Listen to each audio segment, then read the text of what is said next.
Elisia brought a small glass vase into the bedroom.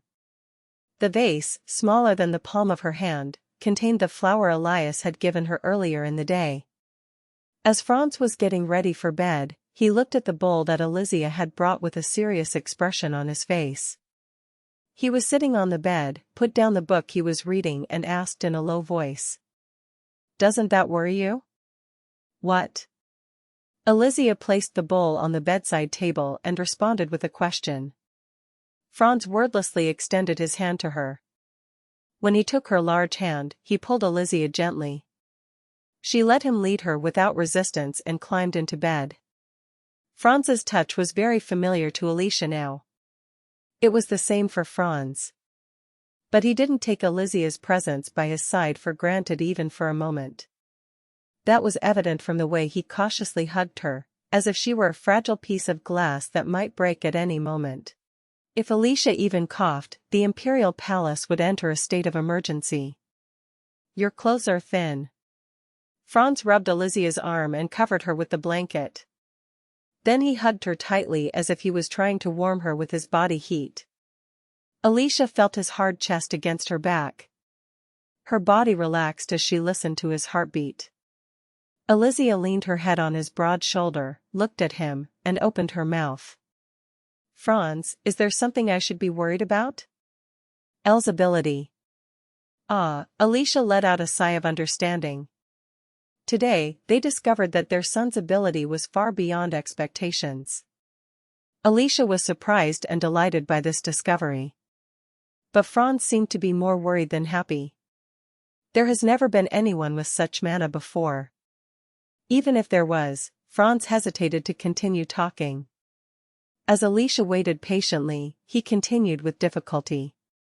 Even if there were, they would have been eliminated by enemies. Elisia lowered her eyes, lost in thought. The fact that Elias' mana is powerful enough to defy the cycle of nature is not something that can be easily ignored. If she wanted her son to be happy, she had to consider future dangers in advance. She didn't want Elias to face sudden danger without preparation. "What should we do?" Franz sighed deeply at Elisia's question. When he didn't answer, she cautiously opened her mouth. "What if we ask Aaron to let Elle live in the magic tower?"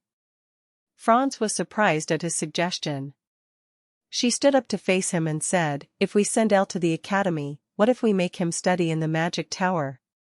He will be safe there thanks to the protective barrier. And to study mana, there is no better place than the magic tower. If Elle goes to the magic tower, it will be difficult to see him very often. Is that okay with you?"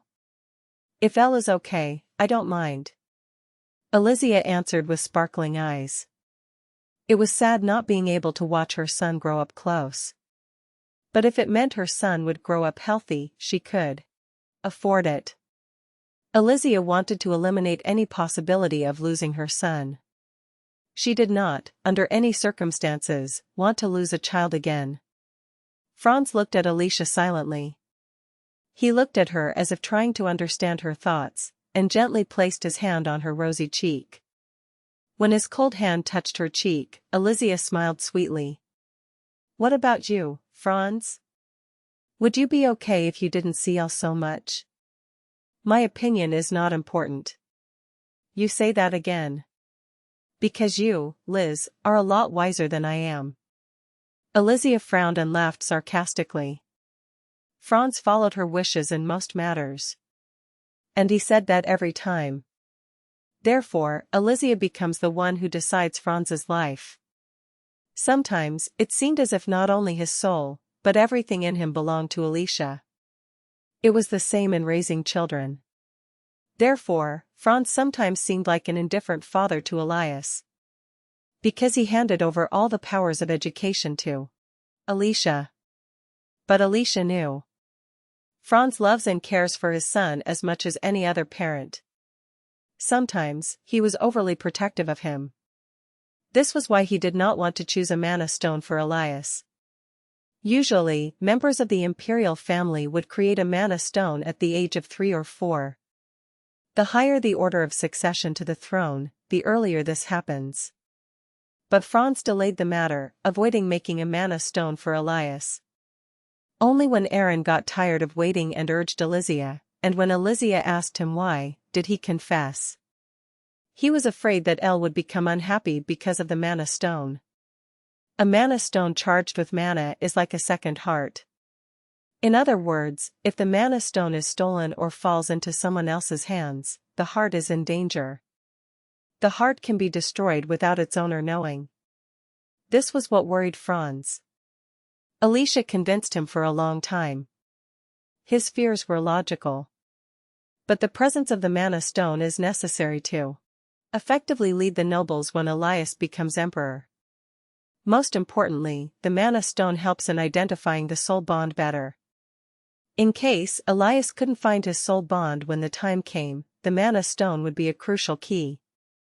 Franz raised the white flag when the topic of the soul bond came up. But he decided to hide Elias's mana stone in the deepest place of the imperial palace until he came of age. I worry every moment. This happiness feels like I am walking on thin ice that might break at any moment. Elisia grabbed Franz's hand that was holding her cheek. She looked directly at him and said, "This is not a dream. It will not be broken.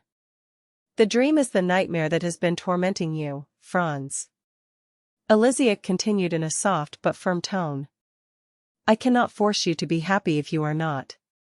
But if you are happy now, do not worry or fear a future that has not yet come, for you will miss out on the happiness of the present.